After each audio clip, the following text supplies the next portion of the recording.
selamat siang ya. Siang apa sore nih? Selamat sore. Jumpa lagi dengan Gigi Live RSC Kendang Sarimer. Kali ini saya bersama pakar dengan Prof. Dr. Gigi Udiyanto Tejo Sasongko, SPKGA PhD Subspesialis Penyakit Kelainan Oral Anak atau Sub PKOA konsultan. Mohon maaf nih, Prof. Ternyata saya baru tahu nih ada terjemahan kepanjangannya sub PKOA-nya itu apa. Hari ini kita akan membahas tentang gigi sehat cegah stunting. Nah, ini saya juga penasaran sekali nih, apa sih stunting? Kenapa sih gigi itu berkaitan dengan stunting? Nanti kita bahas di sini dengan Prof. Udi. Oke, sekilas nih Prof, saya ini sapa juga merdos kalian, bahwa kondisi gizi buruk pada perkembangan anak atau biasanya disebut dengan stunting pada anak-anak dapat menyebabkan masalah kesehatan dan perkembangan mental, serta juga menurunkan produktivitas dan kapasitas intelektual. Stunting ditemukan memiliki korelasi yang signifikan dengan berbagai masalah, terutama kesehatan gigi. Saya kutip dari laman news.uner.ac.id bahwa berdasarkan WHO, 162 juta anak di bawah 5 tahun mengalami stunting. Sedangkan menurut penelitian Kesehatan Dasar Indonesia atau Riskesdas, prevalensi anak pendek di Indonesia pada tahun 2018 mengalami penurunan dibandingkan dengan 2013. Oke, singkat aja ya Prof, bahwa kesehatan mulut ini adalah komponen penting dalam kesehatan tubuh. Nggak dewasa juga, anak-anak juga membutuhkan kesehatan mulut. Nah, rongga mulut yang sehat dapat memfasilitasi konsumsi makanan bergizi dengan benar, menjaga kualitas hidup, dan menjaga produktivitas. Oke, saya ingin tahu nih peran dokter gigi terutama untuk anti stunting ini, cegah stunting ini bagaimana sih Prof? Iya, baik. Selamat sore. Merdos. Merdos. Oke, selamat sore. Sahabat Mer, Prof. Sahabat Mer. Betul. Baik, siap.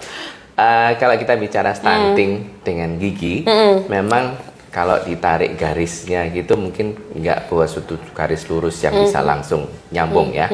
Tapi bahwa itu menjadi suatu kondisi yang mempengaruhi, ya. Tapi kita bisa memilah itu menjadi dua kondisi kesehatan gigi. Kesehatan gigi pada ibunya dan pada anaknya.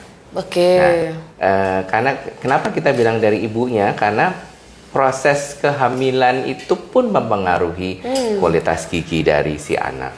Lalu kemudian pada anaknya sendiri, kalau kualitas giginya tidak bagus dengan berbagai hal yang tidak dilakukan, ya, tidak dikondisikan seperti yang seharusnya, maka kondisi stunting bisa menjadi kondisi yang terbuka. Gitu ya, resikonya semakin tinggi. Betul. Kalau ditarik misalnya, kan gigi lubang nggak langsung bikin stunting, memang tidak ya. Tapi bahwa itu menjadi kondisi yang tidak menguntungkan, yang mengarah pada stunting, ya. Tapi saya tidak menutup kemungkinan ya bahwa stunting itu pada akhirnya akan terbukti juga ada perubahan pada karakter giginya. Oh, sampai segitunya ya, Prof ya? Karena saya tidak heran kalau seandainya nanti akan muncul suatu hasil penelitian menyatakan bahwa kalau anak stunting itu, kualitas giginya juga akan ikut berubah. Tapi mungkin saat ini saya tidak berani menyatakan seperti itu karena saya harus based on penelitian ya, dari hasil penelitian dan laporan dari jurnal-jurnal yang memang bisa dipertanggungjawabkan. Tapi saya tidak heran kalau seandainya ada seperti itu.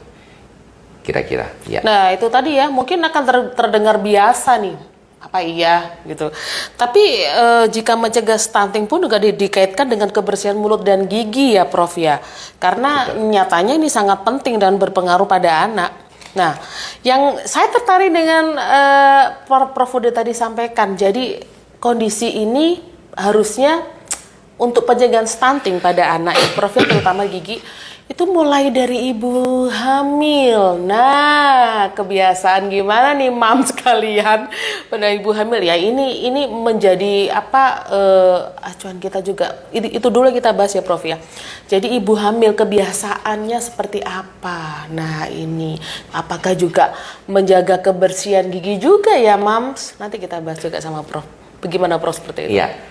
Jadi kalau kita bicara pada peran Ibu si ambil. ibu sekarang ya. Ibu dulu. Sebetulnya peran si ibu itu sudah dimulai dari sejak sebelum kehamilan. Sebelum lo malahan Merdos, Jadi, bukan pada saat bukan, hamil. sudah Oke. tidak kehamilan, sebelum kehamilan. Malah sebelum, oke. Bahkan kalau ditarik mundur lagi ya, lebih muda lagi pun lebih bagus ya. Artinya bahkan sekarang kalau kita lihat sebelum pernikahan pun kan harus ada persiapan tertentu ya, sudah ada ya. Oke, premarital. Nah, Kita premarital. masukkan aja ya di Mer Moms Club. Saya tertarik juga nih premarital. Nah, ini kesehatan Ya, gigi betul. mulut. Jadi Persiapan, oke, siap. mungkin nih ya, Nah. nanti kedepannya nanti kalau mau pilih jodoh, Halo, pilih jodoh nih di garis bawahi sama pilih Prof. yang giginya bagus. Halo Mas, lihat dulu giginya. Gitu ya Bro ya. Itu ya saran yang bagus nih kayaknya. Halo, yang lagi cari jodoh tuh. Iya, karena kan paling tidak Oke, kalau kita oke. berpikir jangka panjang ya, kalau misalnya, gigi saya jelek nih, saya harus cari pasangan yang giginya bagus supaya nanti gigi anak saya bagus. Masuk loh. Boleh ya, Bro? Kalau seperti bercandaannya sekarang kita mencari jodoh untuk perbaikan keturunan Nah, ya, betul. dalam arti yang literally bisa seperti itu loh. Untuk Boleh gigi ya, dimasukkan saya ngomong gigi kriteria ya. ngomong gigi. Oke. Karena gigi itu kan dapatnya dari kanan kiri ya, Betul. pasti. Tidak hanya gigi sih, seluruh dari Oke. anak itu paruan atau separuh-separuh dari orang tuanya kan. Oke. Nah, kemudian kondisi seperti apa yang harus dipersiapkan? Yang Betul. pasti adalah kesehatan rongga mulut si ibu itu. Oke. Kesehatan Sebelum rongga mulut itu hamil ya, Bro? tidak bisa terjadi dalam 1-2 hari. Persiapan itu harus dilakukan dengan jangka panjang dan rutin, teratur ya. Iya. Nah, kalau kondisi rongga mulut si ibu ini sudah bagus, terkondisikan dengan bagus, tidak ada masalah di giginya, di rongga mulutnya.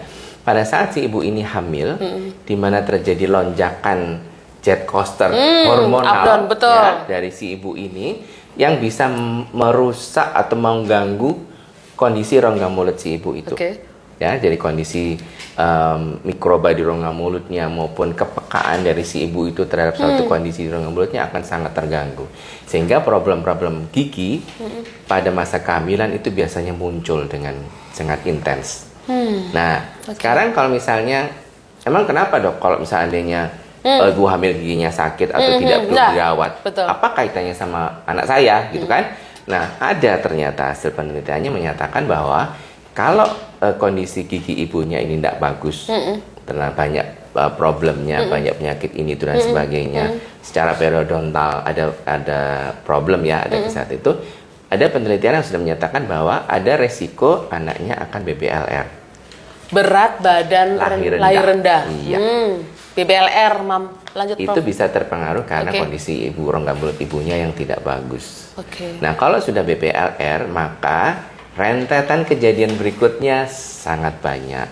Walaupun bukan tidak bisa BBLR ini kita kondisikan dan si anak itu kembali di jalur yang seharusnya dengan Di berat jalur yang badan, benar. iya, dengan berat badan yang seharusnya. Oke.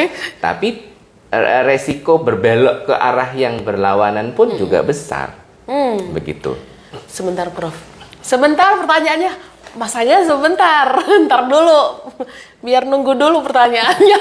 Ngantri dulu ya pertanyaannya sebentar. Lagi asik nih soalnya. Dicatat dulu.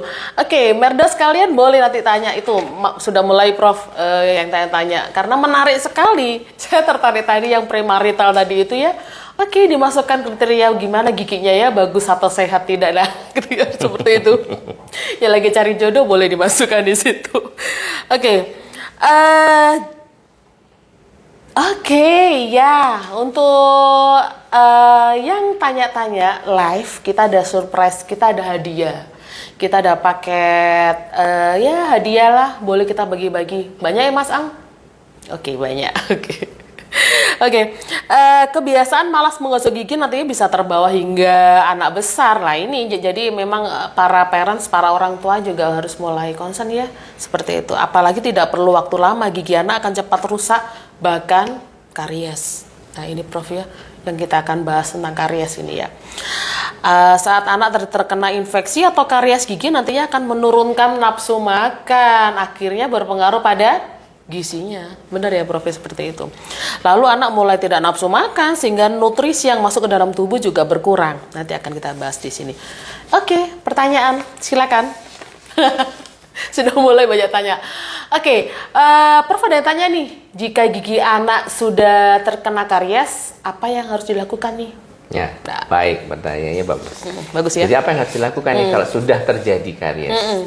Yang pertama, kondisi yang menyebabkan karies itu harus dikendalikan. Oke. Contoh misalnya, Seperti apa, Prof? si anak ini malas gosok gigi, terus dia suka makan makanan yang memang gulanya tinggi, Manis, lengket dan sebagainya, oke. atau minum susu botol setiap malam misalnya. Kondisi ini yang harus dibetulkan, ya. Nanti kalau sudah itu terkondisikan menjadi kondusif, kita bisa melakukan sesuatu pada giginya, perawatan. Oke, perawatan. Dan itu tugasnya dokter gigi memang. Harus diapakan pada giginya dan sebagainya. Tapi keberhasilan si dokter gigi itu merawat giginya tidak akan bagus, tidak akan berhasil kalau kondisi yang tadi saya katakan yang menyebabkan dia berlubang itu tidak dikendalikan. Nah, seperti itu. Jadi kalau sudah terjadi, yang pertama adalah bawa ke dokter gigi, pasti. kan? Kalau memungkinkan ke dokter gigi anak. Jadi kalau agak kondisi sulit misalnya, agak jauh dokter gigi anak sebagainya, ke dokter gigi umum juga nggak apa-apa. Karena sebetulnya pengenalan perawatan gigi itulah yang perlu diperlukan kepada si anak itu. Nah, itu ceritaan sendiri ya. Nanti bisa satu SKS sendiri kalau ngomong itu. Waduh, bisa 2 jam nih sama Prof. Ya, nanti kalau misalnya lanjut Prof. Perawatan tidak akan ditanggung jawabnya dokter gigi itu. Nah, tapi memang ada beberapa kondisi yang harus dipahami oleh si orang tua dalam membawa dokter gigi, perawatan ke dokter gigi anak atau dokter gigi, bahwa tidak selalu instan ya. Betul. Hari ini datang, lalu kemudian selesai, besok beres dan sebagainya. Anak datang, belum sampai masuk sudah nangis duluan. Prosesnya nggak mau duduk dan sebagainya. Itu perlu proses. Dan itu beberapa kali kunjungan. Dan ini kadang-kadang yang membuat orang tua tidak sabar ya. Harusnya instan, mintanya cepat dan sebagainya. Oke, itu satu sisi sendiri. Jadi kondisi itu harus dikondisikan. Lalu kemudian yang di rumah, contoh yang saya katakan, bagaimana kebiasaan dia sehari-hari itu yang harus dirubah, disesuaikan. Minum susu botol misalnya tiap malam. Janganlah itu kondisi itu harus dimulai dirubah. Memang saya tidak bilang bahwa kondisi itu mudah dirubah. Tapi bukan tidak mungkin. Bukan tidak mungkin. Iya, harus step by step dan caranya memang ada. Dan itu balik lagi tergantung dari kemauan orang tua ya. Saya tidak berani. Ya, kemauan orang tua. Benar, karena kan hal itu merepotkan sekali. Apalagi sudah mau tidur ngantuk, anak ini rewel nggak tidur, udah buatin susu botol aja masuk. Nah, sebentar dia tidur. Tiap malam begitu sampai akhirnya giginya hancur. Ya, karena dia direndam oleh susu setiap malam dan tidak ada kesempatan dibersihkan. Nah, itu kondisi itu yang harus dirubah, cara dia makan dan sebagainya, dan itu perlu upaya.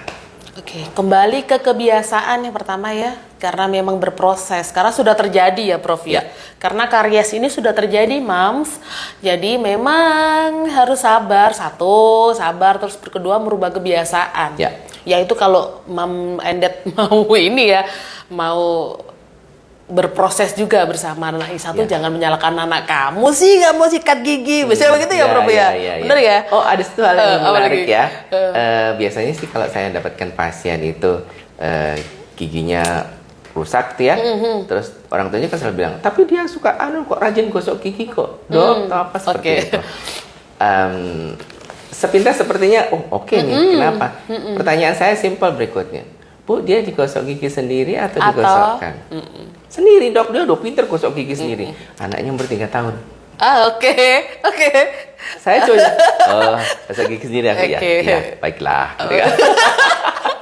Sekarang apa yang bisa, ya maaf ya, apa yang bisa kita harapkan dari anak umur 3 tahun untuk gosok gigi sendiri? Coba. Pinter sih dia, tapi bagaimana dia gosok gigi kan cara menggosok gigi yang benar, karena itu tadi ya, cara menggosok gigi yang benar juga, karena nanti akan berpengaruh juga pada gusinya ya Prof. Betul ya. Karena saya korbannya nih, korban gigi tuh gusi turun. Ada testimoni habis ini ya. Gitu ya Bro, boleh Bro. boleh. Oke, next. Pertanyaan selanjutnya. Udah banyak sekali ya. Bagaimana mengatasi stunting pada anak? Mam, bagaimana mengatasi stunting pada anak? Kalau itu yang poin kedua, maaf Mam, hari ini kita bahas tentang gigi. Untuk stunting nanti boleh konsul dengan Dokter Mira Irmawati ya. Ntar lagi kita ada kelas dengan beliau sama Prof juga nih, ditunggu aja. Oke, yang ketiga Mas. Maaf. Gizi apa yang harus dipenuhi untuk mencegah stunting? Kalau Prof? Ya, sebetulnya kalau dibilang gizi apa, secara umum semua nutrisi yang dibutuhkan untuk pertumbuhan itu harus terpenuhi. Ya, jadi karena saya bidang kedokteran gigi, ya, kedokteran gigi anak, maka saya lebih membahas fokus ke situ ya. Saya nggak berani keluar dari jalur saya. Jadi kalau misalnya dikatakan bahwa anak minum vitamin ini itu supaya tulang giginya bagus dan sebagainya. Nah, vitamin Prof. Ya, sebetulnya istilah untuk vitamin gigi, vitamin tulang atau vitamin otak yang katanya biar pintar dan sebagainya, itu hanya istilah untuk marketing ya.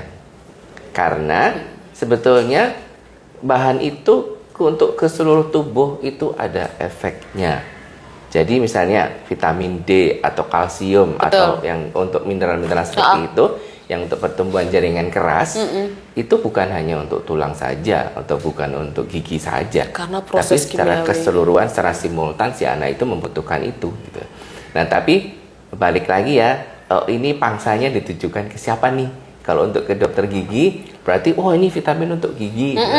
Untuk misalnya untuk dokter apa namanya itu bukan. Apa itu namanya dokter ortopedi misalnya, ini punya vitamin untuk tulang dan sebagainya. Rasanya arahnya seperti itu, tapi bahwa ini khusus untuk itu. Tidak.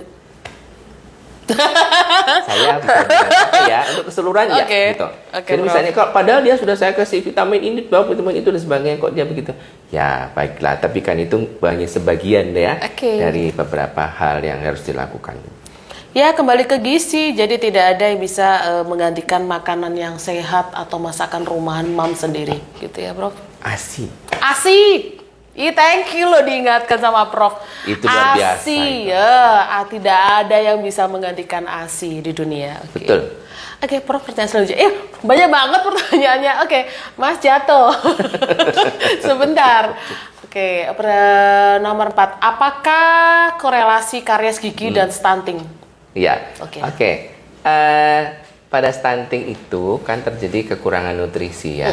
Kekurangan nutrisi itu besar pengaruhnya terhadap kualitas pertumbuhan dari si anak itu. Kalau saya fokuskan lagi, saya akan berbelok ke arah rongga mulut si anak itu kan. Jadi di rongga mulut itu juga akan banyak sekali hal-hal yang terpengaruhi karena undernutrisi. Contoh misalnya, pada kondisi tertentu dia bisa mempengaruhi pertumbuhan gigi. Artinya pembentukan email giginya dan sebagainya itu bisa terpengaruhi. Dan itu even dia masih di dalam gusi, bisa di dalam tulang ya. Tapi dia masa pertumbuhan, kalau dia undernutrition maka dia akan bisa mempengaruhi kualitas gigi yang terbentuk.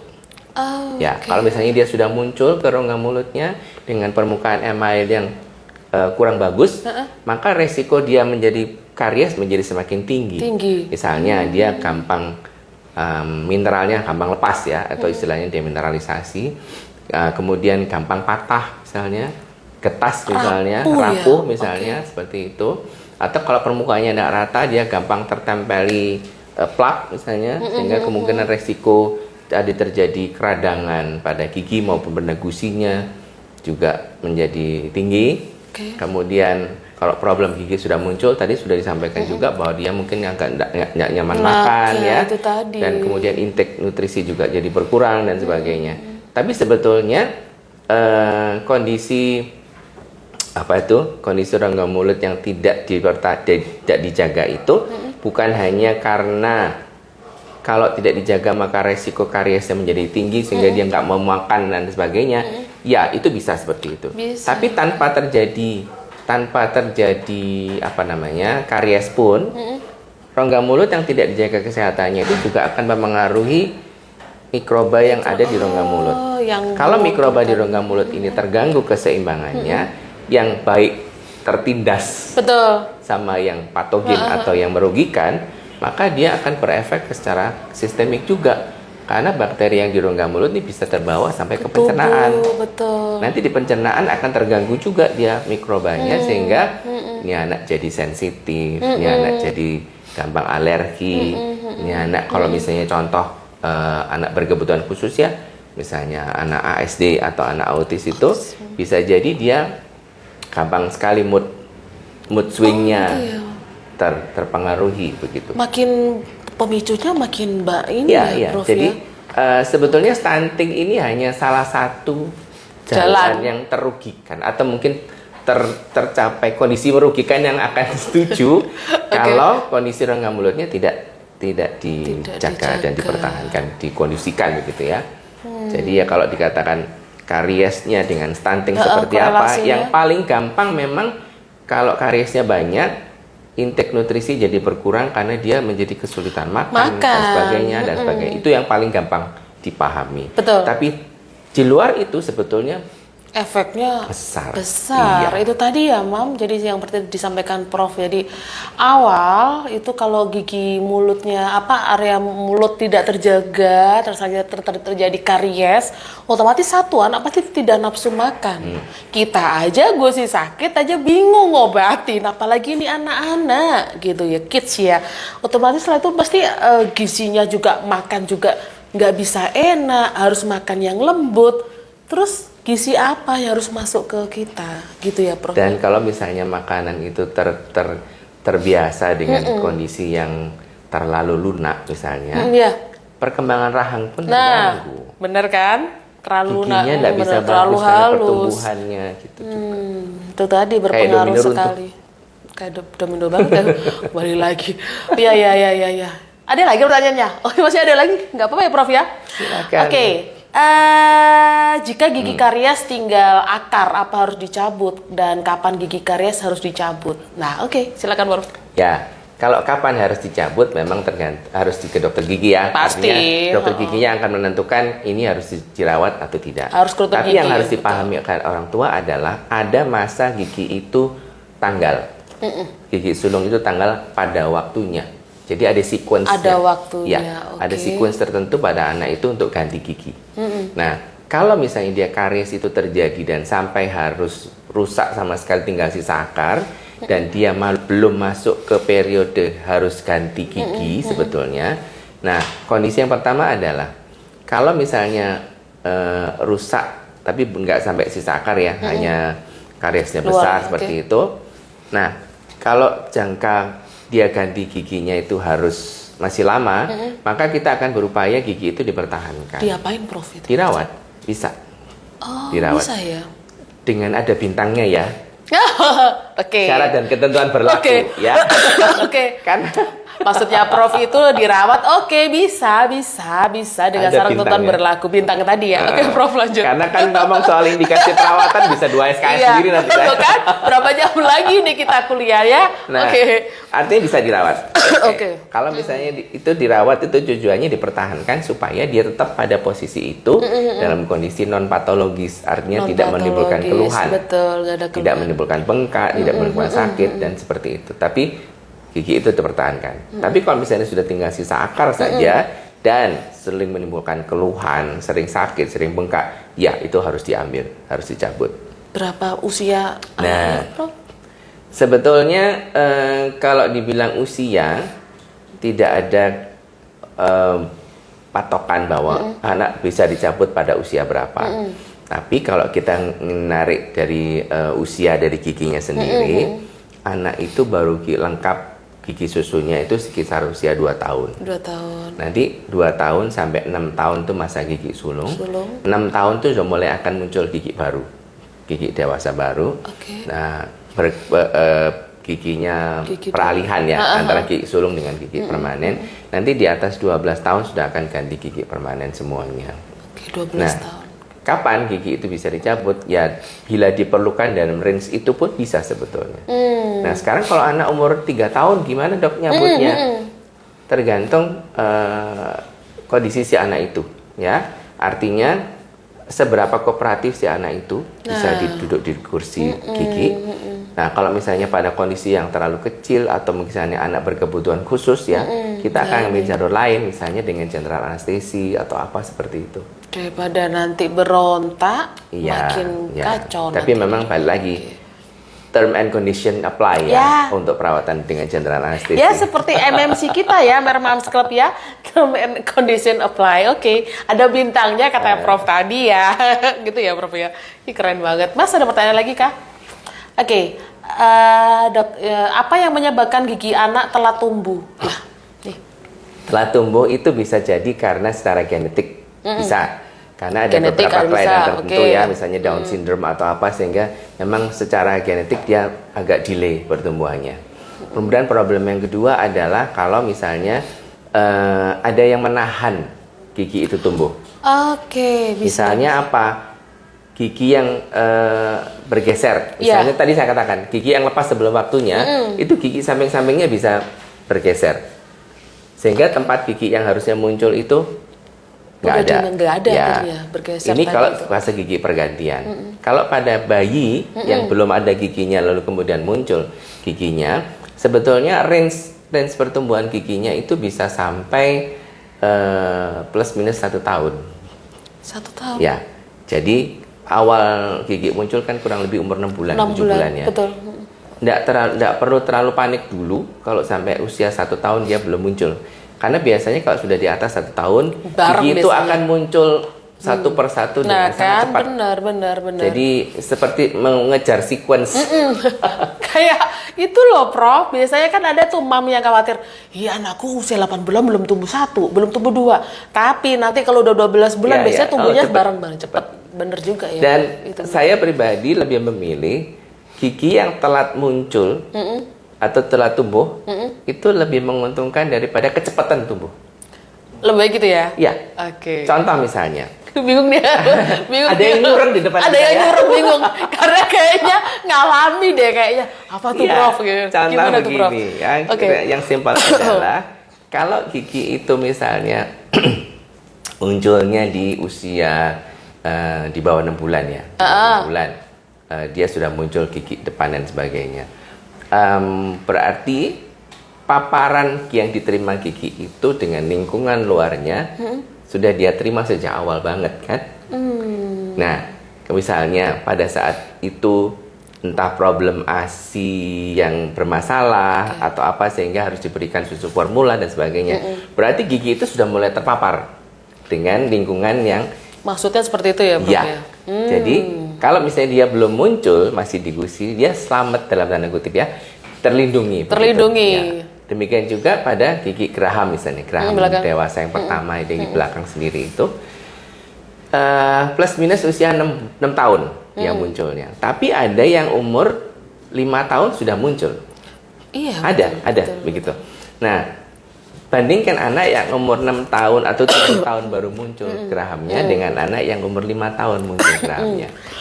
Resiko giginya lubang itu jauh lebih tinggi anak yang umur 5 tahun. Karena apa? Lebih susah digosok. Betul. Makanannya juga masih yang itu yang gulanya tinggi dan sebagainya. Gosok giginya juga susah dan sebagainya. Dibanding dengan anak yang lebih besar, yang sudah bisa diberitahu caranya gosok gigi, makanannya bisa kita atur dan sebagainya. Itu lebih seperti itu. Jadi terlindungi ya. Sejauh ini sih yang saya sering temui adalah keterlambatan itu. Ini kalau normal tanpa ada penyulit dan pengganggu, itu hanya faktor telat muncul, tapi setelah itu dia akan secara sequence dia akan muncul dengan cepat. Nah kalau misalnya seperti itu rasanya nggak ada masalah. Makanya itu kalau sudah 1 tahun lebih belum ada gigi yang muncul, nah baru kita periksa. Nah jadi kalau misalnya ketakutan 12 bulan belum ada yang muncul, ya segera ke kami gitu ya Prof ya. Oke, ada pertanyaan lagi Mas. Maaf. Oke, mengapa harus pakai pasta gigi berfluorid? Oke, silakan Prof. Ya, kalau sebetulnya upaya kita untuk memperkuat email. Jadi sama kok yang sering kita dengar dari iklan-iklan pasta gigi yang dikatakan bahwa kalau ada fluoride-nya dia bisa dikuat dan sebagainya. Memang seperti itu efeknya. Jadi email itu kalau diberikan fluoride, dia akan berikatan dengan mineral yang ada di permukaan giginya sehingga dia menjadi keras. Oh, Kerasnya gitu. dia menjadi tahan terhadap asam, lingkungan asam. Oh, Nah, adaptasinya begitu ya Ya, berarti? jadi kalau begitu dia rigid keras begitu, dia ketempelan asam, Ketempelan asam? nggak terlepas mineralnya. Dibanding dengan gigi yang Terlindungi, tidak seperti dikasih terlindungi tadi fluoride. ya? Ya, Oke. begitu. Nah, kalau gigi yang terbanyak terdemineralisasi atau mineralnya lepas, kemungkinannya menjadi risiko tinggi karies, begitu. Nah, itu tadi. Ya, ada pertanyaan lagi, Mas? Oh, banyak. Mohon bersabar ya, tapi kita di sini cuma 60 menit ya, Mas ya. Oke, makanan apa sih yang tinggi kalsium agar gigi anak kuat dan tidak mudah karies? Lah, kembali ke yang tadi. Ya, makanan apa? Ya, kayaknya harus konsul dengan ahli gizi kami deh kayaknya ya, Prof ya. Lebih baik seperti itu ya, Prof ya. Oke, next Mas, pertanyaannya. Oke, bagaimana cara perawatan gigi yang sudah terlanjur keropos? Oke. Kayaknya sama dengan karies tadi deh. Karies itu hampir sama dengan keropos ya, Mam. Iya. Seperti tadi ada tanggal, ada kerapuan, ada kerusakan. Itu tadi sudah dibahas lengkap sama Prof Udi. Oke, silakan selanjutnya. Apakah apa tuh? Apakah Tooth and Wipe. Go Wipe? Oke. Apakah Tooth and Go Wipe efektif membersihkan gigi? Ya, Prof, memang saya memang ada produk yang saya pernah tahu ya. Ada satu semacam tisu begitu yang untuk mengulas, membersihkan Betul. rongga mulutnya si bayi ini. Seberapa efektif sebetulnya? Yang saya bisa bilang itu bisa membantu, tapi saya nggak ngerti kandungan. Kan, Prof? Ya, Usia anak juga tapi ya. saya juga nggak ngerti ya apakah ada kandungan tertentu dari tisu itu ya. Tapi yang pasti itu adalah upaya membersihkan rongga mulut si bayi itu. Nggak usah pakai tisu itu pun, kalau kita bisa menggunakan kasa steril yang basah, hangat, itu bisa kita lakukan. Nah, mempelajari si bayi itu giginya dibersihkan, itu juga suatu kondisi yang positif karena kalau si bayi itu merasa nyaman dengan kondisi giginya bersih, rongga mulutnya bersih, dia akan terbiasa dengan Selanjutnya, itu dan oke. akan lebih mudah proses pembelajaran gosok giginya dibanding yang sama sekali tidak dilakukan. Nah, jadi belum dengan maaf ya, Mam, dengan produk tadi penggantinya mungkin bisa dengan kasa. Kami di sini di tenaga kesehatan biasa pakai kasa yang steril untuk membersihkan area rongga. Karena memang karena bekas ASI, bekas apa kan biasa kita bersihkan pakai itu. Oke, masih banyak ya pertanyaannya. Iya, ya boleh lah. Tapi kita Tapi cuma bukan 60 berarti menit. nggak boleh ya pakai yang Bukan buat berarti itu. nggak boleh. Tergantung, saya harus lihat ingredientnya apa ya dari Ya, komposisinya. dari, ya, betul, ya. Komposisinya dari nggak, Prof? tisu itu. Ya. Saya juga nggak tahu komposisinya apa sih, Prof juga. Jadi aku nggak, oh iya ya, dulu kayaknya pernah tahu ada produk itu. Oke, Mungkin maaf. ada bahasan tersendiri.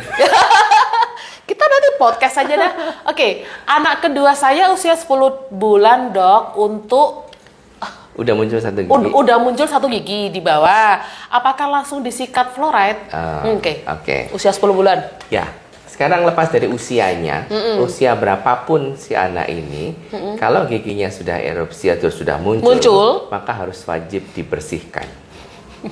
Apakah dengan fluoride? Nah, sekarang pertanyaannya, fluoride ini adalah bahan yang ditambahkan pada pasta gigi yang untuk supaya giginya terpelindungi dengan fluoride yang tadi saya katakan. Nah, biasanya pasta gigi yang dipakai fluoride ini diberikan pada anak-anak yang sudah bisa berkumur. Sudah bisa berkumur, ya. Jadi kalau pada anak yang belum bisa kumur, biasanya pasta giginya tidak mengandung fluoride dulu. Nah, Jadi cuman biasa aja. iya. Sekarang kalau gitu gimana, Dok? Gigi anak saya kan nggak bisa dapetin fluoride dari pasta gigi. Ya, Sebetulnya tanpa fluoride pun, ya. Pertama, kalau dia minumnya ASI misalnya, tapi kembali sekarang kan sudah 10 bulan ya, 10 dia bulan. sudah pasinya ada. MPASI. Ada pendampingnya ASI juga. Nah, itu yang kita jaga ya. Intake-nya dia itu bisa kita pilihkan yang memang bisa mengandung fluoride. Jadi tidak 100% hanya dari pasta gigi. Nah, kalau misalnya untuk pasta giginya sendiri biasanya dipakai untuk yang tanpa fluoride. Untuk usia itu Iya. ya. Dan pasta gigi itu sebetulnya tanpa pasta gigi pun sebetulnya enggak apa-apa juga. Ya, enggak harus pakai pasta gigi. Yang penting bagaimana kita membersihkan Betul. Nah, sekarang kan analoginya penggunaan pasta gigi itu seperti kalau kita mencuci baju dengan deterjen, dengan sabun, maka akan lebih mudah kotoran itu lepas. Demikian juga gosok gigi. Kalau misalnya kita menggunakan pasta gigi, maka dia akan lebih mudah melepaskan kotoran atau plaknya. Metodenya tapi kalau tanpa itu apakah nggak bisa? Bisa aja. Bisa. Apalagi kalau masih depan sisi 1-2 gigi kan, 1-2 gigi. gampang untuk dibersihkan, gitu, dilapnya. Oke, jadi tanpa menunggu usia ya, Mam, maksudnya Sedini mungkin. Sedini mungkin apabila sudah muncul gigi, segera dibersihkan. Tanpa fluoride pun juga bisa. Tadi seperti itu ya, Prof ya. Oke, ada pertanyaan lagi, Mas? Oke, masih banyak ternyata aku gak banyak. Oke, yang mana Bapak ya? Bagaimana perawatan pada gigi anak tumbuh tidak rapi? Oke, usia berapa? Muncul nggak? Atau curhat giginya tidak rapi? Oke, silakan Prof. Iya, memang bisa jadi gigi anak ini tidak rata dari sejak dia kecil. Karena kan anak ini dapat karakter gigi dari kanan kiri ya, dari ayah ibunya. Saya bisa singgung kalau bapaknya giginya besar, ibunya rahangnya kecil, maka anaknya dapat kanan kirinya dapat. Giginya besar tapi rahangnya kecil. Nah, kan bukan salah si anak juga. Bukan kan? salah Nah, yang pasti adalah kalau misalnya si anak ini giginya tidak beraturan, maju mundur dan sebagainya, pada usia tertentu, misalnya pada usia 8, 9, 10 tahun, itu sudah bisa dilakukan perawatan untuk meratakan gigi. 8 tahun ya? Sudah 8, bisa? 9, 10 tahun. Itu sudah bisa dilakukan perawatan untuk meratakan giginya. Nah, sebelum itu kita masih berharap dari masa pertumbuhan rahangnya si anak itu, kan dia masih terus tumbuh ya. Jadi kemungkinan ada perubahan itu masih kita harapkan. Nah, selama periode sebelum bisa dilakukan perawatan meratakan giginya, kita harus menjaga jangan sampai giginya itu bermasalah misalnya karena sulit digosok gigi dan sebagainya. Itu challenge-nya. Memang pada saat menggosok gigi, anak yang giginya tidak rata. Jadi penggunaan dental floss lah, penggunaan sikat gigi yang memang khusus diarahkan untuk itu bisa. Prof, kalau misalnya ada masalah di gigi anak, terutama SD ya, ntar dulu ya pertanyaannya, lagi asik soalnya. Misalnya untuk menggunakan behel, nah mulai usia berapa sih Prof kalau SD? Iya, kalau sebetulnya penggunaan bracket untuk perawatan gigi itu sudah bisa dimulai sekitar umur 9-10 tahunan bisa. 9-10 bisa? Ya. Balik lagi, ada bintangnya ya. Oke. Term and condition apply. Oke. Karena tidak bisa juga digeneralisasikan 100% bahwa usia itu sudah bisa, gitu ya. Karena pertumbuhan anak masing-masing bisa beda. Saya katakan secara umum, umur 9-10 tahun sudah bisa. Tapi, kondisinya harus diperhatikan juga pada gigi-gigi yang baru tumbuh, misalnya seperti itu juga tidak boleh gampang-gampang ditarik, ya. Kalau gigi yang baru muncul dengan akarnya kalau gigi erupsi atau muncul itu pembentukan akarnya belum selesai loh. Masih terus berlanjut. Iya, betul. Itu kalau ditarik sana tarik sini gitu lepas lama-lama. Saraf giginya bisa terpengaruhi nanti. Bisa putus dan dia bisa tidak berlanjut pertumbuhannya begitu ya. Nah, jadi kondisi itu sama. Memang idealnya kalau dilihat umur 12 tahun ke atas itu biasanya apex itu ya, bagian ujungnya dari akar itu sudah menutup semuanya. Jadi relatif lebih aman kalau ditarik sana sini. Nah, 12 tahun kayaknya lebih aman. Ya, tapi sebenarnya umur 8-9 tahun sudah bisa dengan kondisi tertentu. Dengan syarat dan ketentuan berlaku. Ya. Karena takutnya para moms tiba-tiba datang ke klinik nih. Ya. Dok, saya mau anakku di bracket aja giginya ini nggak rata, Prof. Ini. Ya. Paling Prof. Iya deh, duduk dulu. Gitu dulu aja ya, Prof. Kita diskusi dulu ya. Diskusi dulu ya, gitu. Oke, next. Ada pertanyaan lagi, Mas? Banyak banget nih fansnya. Aduh, Prof. Udip fansnya banyak. Kayaknya lain kali kita podcast aja lah. Jika gigi karies dibiarkan, apakah pengaruh gigi permanen? Ya. Nah, Ada pengaruhnya? Ada. Karena kalau gigi karies itu dibiarkan dan berlanjut, maka problemnya kalau kita lihat kan gigi permanen itu Ya, ada di bawahnya di bawahnya, dari betul. gigi permanen, gigi sulungnya itu. Jadi kalau misalnya problemnya gigi ini pertama rusak dan dia harus tanggal sebelum waktunya, maka gigi sebelahnya bisa geser sehingga gigi nggak muncul. Itu pertama. Akhirnya numpuk gitu ya. Ya, jadi nggak bisa muncul atau munculnya bisa Kesana kesini. ya seperti itu.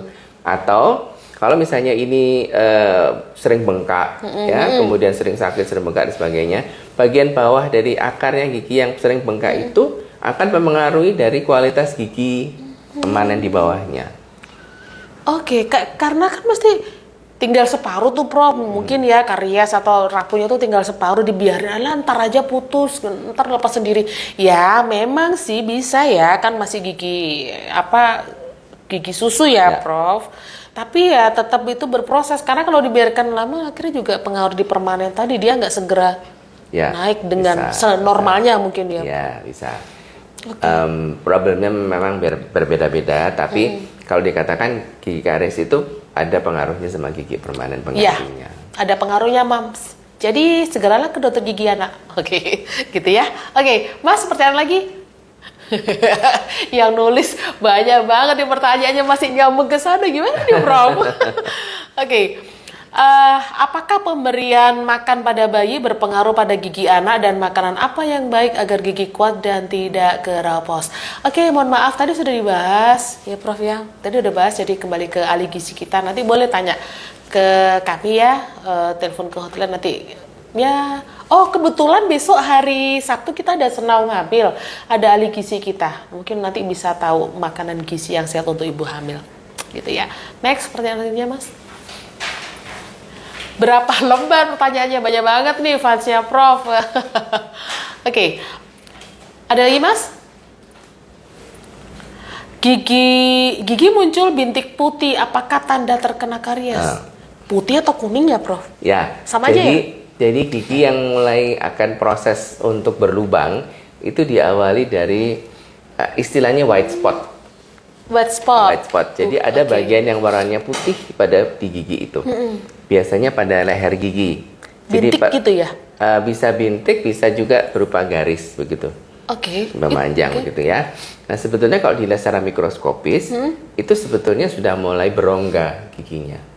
Oh. Sudah mulai mineralnya sudah mulai lepas. Di dalamnya itu ya? Oke. Jadi lubang mikro lah kalau mungkin saya pinjam istilahnya yang di iklan-iklan itu ya, lubang mikronya memang sudah terjadi.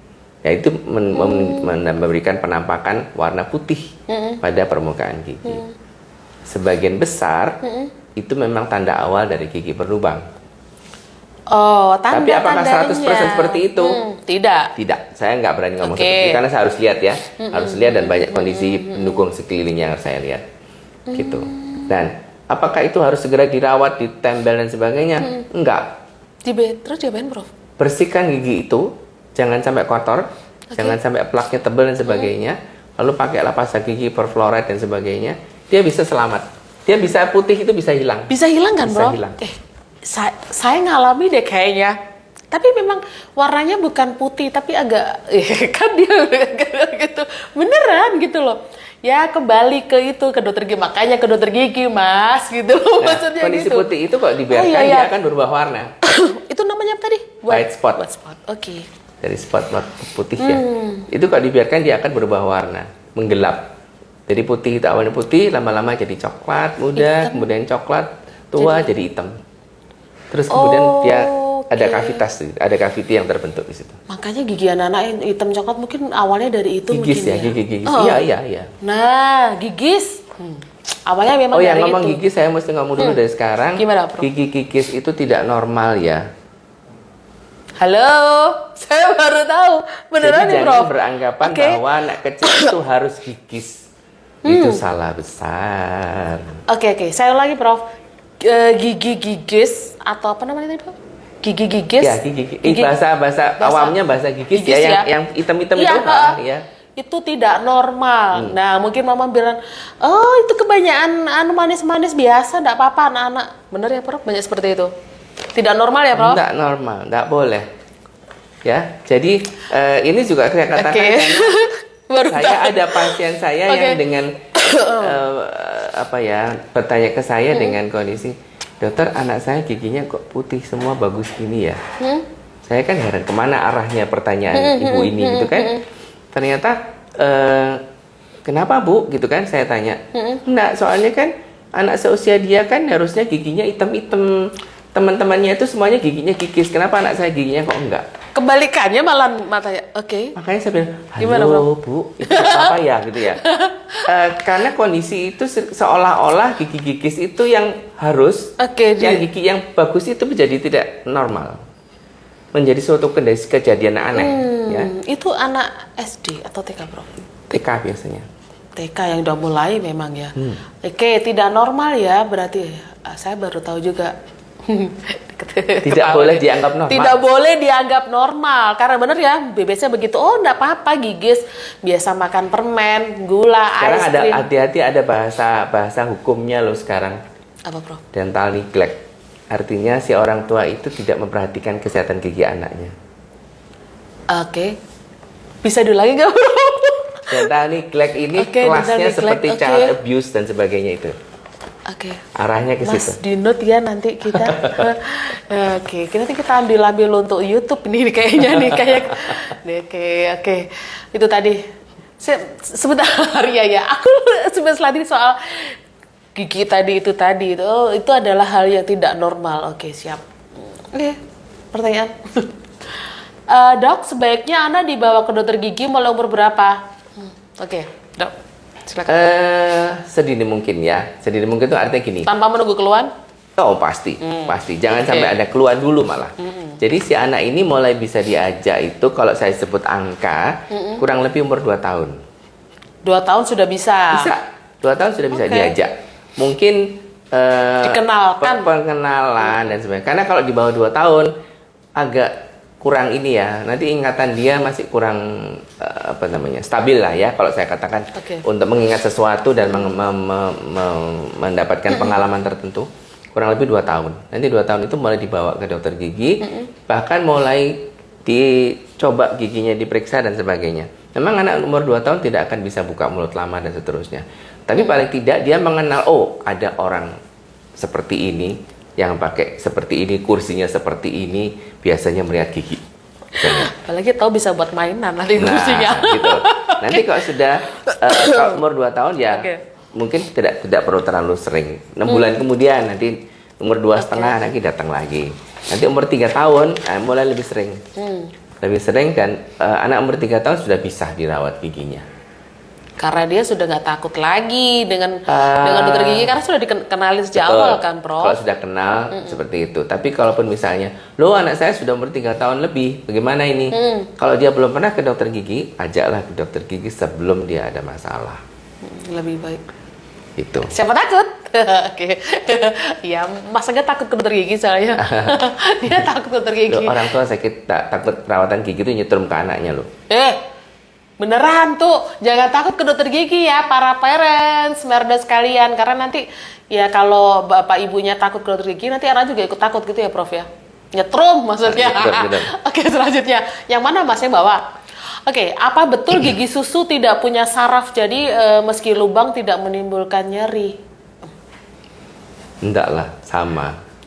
Gigi sulung juga pasti ada saraf giginya, ada pembuluh darahnya, sama tetap sakit kan, Bro? Tetap sakit. Mungkin anak-anak tidak bisa menyampaikan Demerdos, mungkin nggak bisa menyampaikan, padahal hasilnya sakit ya. Sakit. Dan karakter morfologi gigi sulung dengan gigi permanen memang berbeda. Jadi keparahan karies pada anak gigi sulung itu lebih cepat daripada gigi permanen, gigi orang dewasa. Jadi bisa jadi periode sakitnya si anak itu terlampaui sebelum sakitnya muncul, giginya sudah nggak ada rusak. Sudah terlanjur? Iya sudah hancur. Tapi bahwa gigi yang berlubang itu sakit, ngilu dan sebagainya sama. Ada sarafnya tetap kan? Bukan berarti tidak ada saraf terus tidak menyebabkan nyeri. Anak akhirnya tidak sambat. Ya tetap sakit. Mungkin dia tahan sakit kali anaknya ya, Prof. Bisa jadi seperti itu. Mungkin tahan sakit sih kayaknya anaknya, jadi tahan nyeri juga. Oke, ada pertanyaan? Oh, close ya? Oh, closing statement. Sudah habis waktunya, Prof. Ada pertanyaan lagi, Kak? Yang belakang tuh ada kayaknya mau tanya. Oh, enggak ya? Dokter Riki nih. Oke, ya terima kasih ya Pedro sekalian, pertanyaannya panjang. Jadi saya tidak perlu lihat ini udah masuk semua. Prof, kita ke closing statement aja. Jadi seperti apa ya untuk tips and trick untuk mom Ya. sekalian. Jadi kalau saya ngambil jadi topiknya kita hari ini, jadi sebetulnya problem gigi itu jangan dianggap remeh, yang pasti. Karena kalau kita sudah menyangkut masalah stunting, masalah pertumbuhan itu lifetime. Jadi jangka panjang sampai dia dewasa akan terus terbawa. Dan efeknya sangat banyak. Jadi kalau mau mulai sekarang, apapun tahapnya, akan hamil, sedang hamil, sudah melahirkan, sudah punya anak 3 sekalipun, ya, itu tetap tidak ada kata terlambat. Karena kalau nggak mulai dari sekarang, ya nggak akan jalan, gitu ya. Dan masing-masing punya step tahap perawatan yang harus dilakukan. Contoh misalnya sebelum menikah, sudah menikah, saat hamil dan sebagainya itu ada sendiri ya yang harus kita lakukan. Intinya kesehatan gigi dan mulut itu sama pentingnya seperti kesehatan kita setubuh yang lain. Contoh misalnya, apakah gigi berlubang itu lebih ringan daripada sakit jantung? Sebetulnya enggak juga. Cara pandang kita aja yang menganggap gigi berlubang nggak bikin mati. Tapi kalau diurut, siapa bilang? Iya, nah, siapa gigi bilang? berlubang juga bisa bikin mati loh. Prof gemes loh soalnya. Ya benar ya Prof ya? Iya. Gemes siapa Karena bilang? bakterinya masuk ke dalam pembuluh darah, masuk ke jantung, lah. Juga mematikan. Nah, itu tadi. Kira-kira begitu. Jadi apapun kondisinya, jadi kita mesti lebih perhatian ke kesehatan gigi. Jadi lebih perhatian ya. Khususnya pada anak-anak ya. Mulai dini, jangan tunggu sakit, jangan tunggu ada keluhan, ya. Seperti itu ya, Bro. Siap. Oke, siap. Oke, saya closing juga nih. Jadi sudah tahu kan pentingnya mencegah stunting lewat perilaku higienis. Seperti itu ya, Prof ya. Salah satu caranya dengan menjaga kebersihan mulut dan gigi. Kalau gitu, mulai sekarang kenalkan anak hidup higienis ya. Oke. Ke dokter gigi, siapa takut? Oke. Sampai jumpa di Gigi Live kita selanjutnya. Terima kasih Prof Udi Rawanya. Sama-sama. Ditunggu aja edisi selanjutnya bersama Prof Udi. Sampai jumpa.